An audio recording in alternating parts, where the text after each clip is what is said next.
நண்பர்கள் அனைவருக்கும் வணக்கம்.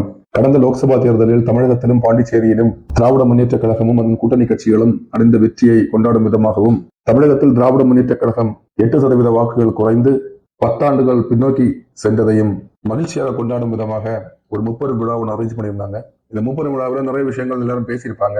குறிப்பா தமிழக முதலமைச்சர் ஸ்டாலின் அவர்கள் என்னுடைய 40 எம்பிக்களும் அடங்க மாட்டார்கள் அப்படின்னு சொல்லி பேசியிருந்தாங்க. அவர் பேசுறதை பார்க்கும்போது ஒரு வருஷத்துக்கு முன்னாடி இதே மாதிரி ஒரு ஸ்டேட்மெண்ட் பேசியிருப்பாரு, எங்களை தொட்டுப்பாரு சீண்டிப்பாரு அப்படின்னு சொல்லி. பாவம் அந்த மனுஷன் ஒரு வருஷம் ஆச்சு, இன்னும் வெளியே வரல. திராவிட முன்னேற்ற கழகம் ஆட்சியில் இருக்கும்போதே வெளியே வருவாரா தெரியல, பொறுத்தனது தான் பார்க்கணும். அதே மாதிரிதான் பேசியிருப்பாங்க, அடங்க மாட்டாங்க அப்படின்னு சொல்லி. இந்த அடங்க மாட்டார்கள் என்ற வார்த்தை ஜல்லிக்கட்டு நடக்கும்போது கமெண்ட்ல சொல்லுவாங்க, இந்த காலை அடங்காது, இந்த காலை அடக்க முடியாது. இது போன்ற வார்த்தைகள் தமிழகத்தை ஆட்சி செய்யக்கூடிய ஒரு முதலமைச்சருக்கு அழகா? அவர் பேசுவது அழகா என்பது பற்றி அவருக்கு வாக்களித்த மக்கள் தான் முடிவு செய்ய வேண்டும். 3வது முறையாக பிரதமராக தேர்ந்தெடுக்கப்பட்டுள்ள பாரத பிரதமர் மோடி அவர்களுடைய ஆட்சியை மைனாரிட்டி அரசாங்கம் அப்படின்னு சொல்லியிருப்பாரு.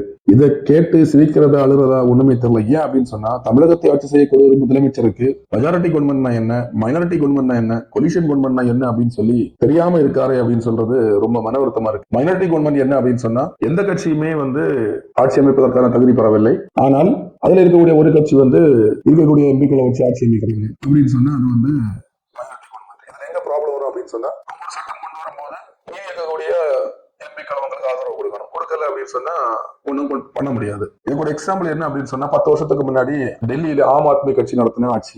ஏன் அப்படின்னு சொன்னா, டெல்லியில ஆம் ஆத்மி கட்சியும் பிஜேபி கட்சியும் காங்கிரஸ் கட்சியும் 3 கட்சிகளுமே பெரும்பான்மை வாங்கவில்லை. ஆனா ஆம் ஆத்மி கட்சி ஆட்சி அமைக்கிறாங்க. அவங்க மக்கள் கிட்ட ஒரு வாக்கெடுப்பு நடத்துறாங்க, மக்கள் அவங்க ஆட்சி அமைக்க சொல்றாங்க. சோ அதனால அவங்க ஆட்சி அமைக்கிறாங்க. அப்ப காங்கிரஸ் என்ன சொல்றாங்க அப்படின்னு சொன்னா, இந்த ஆட்சியில எங்களுக்கு அமைச்சர்கள் வேண்டாம், நாங்க இந்த ஆட்சியில பங்கெடுக்கவில்லை. சோ ஆப்வியஸ்லி அந்த நிர்வாகத்திலே அவங்களுக்கு உரிமை கிடையாது, ஒதுங்கி இருந்துட்டாங்க. ஆம் ஆத்மி கட்சி ஆட்சியை கண்டினியூ பண்ணி கொண்டு போனாங்க. இது மைனாரிட்டி கவர்மெண்ட். கொலிஷன் கவர்மெண்ட் என்ன அப்படின்னு சொன்னா, இப்போ எந்த கட்சியுமே ஆட்சி அமைக்கிறதுக்கு பெரும்பான்மை கிடைக்கவில்லை. ஃபார் எக்ஸாம்பிள், இந்த லோக்சபா தேர்தல் பிஜேபிக்கு 240 சீட்டு கிடைக்குது, காங்கிரஸ் 99 சீட்டு கிடைக்குது. ஆனா பிஜேபி ஆட்சி அமைக்கிறது எப்படின்னு சொன்னா, பிஜேபியும் கொஞ்சம் இண்டிவிஜுவல் எம்பிஸும் அதுக்கப்புறம் சந்திரபாபு நாயுடு கட்சி எல்லாருமே சேர்ந்து ஆட்சி அமைக்கிறாங்க. சோ மைனாரிட்டிக்கும் கொலிஷனுக்கு என்ன வித்தியாசம் அப்படின்னு சொன்னா, நமக்கு ஆட்சி அமைக்கிறதுக்கு உதவி செய்யக்கூடிய கட்சிகளுக்கும் சேர்த்து நம்ம அமைச்சர் கொடுப்போம். இப்போ பிஜேபிக்கு மேஜரா இருக்கக்கூடிய அமைச்சர்கள் இருக்காங்க, அதே மாதிரி சந்திரபாபு நாயுடுக்கு அவங்க அமைச்சர் கொடுத்திருக்காங்க. சோ இதே மாதிரி எல்லாரும் சேர்ந்து, எல்லா கட்சிகளும் சேர்ந்து அவங்களும் அமைச்சரவையில் இடம் பெற்று ஆட்சி அமைக்கிறது தான் கொலிஷன் கவர்மெண்ட். ஒரு பேசிக் அரசியல் இருக்கக்கூடிய ஒரு அரசியல்வாதிக்கு தெரியும். நம்ம தமிழக முதலமைச்சருக்கு தெரியாதுன்னு நினைக்கும் போது ரொம்ப மன வருத்தமாகவும் சிரிப்பாகவும் தான் இருக்கு.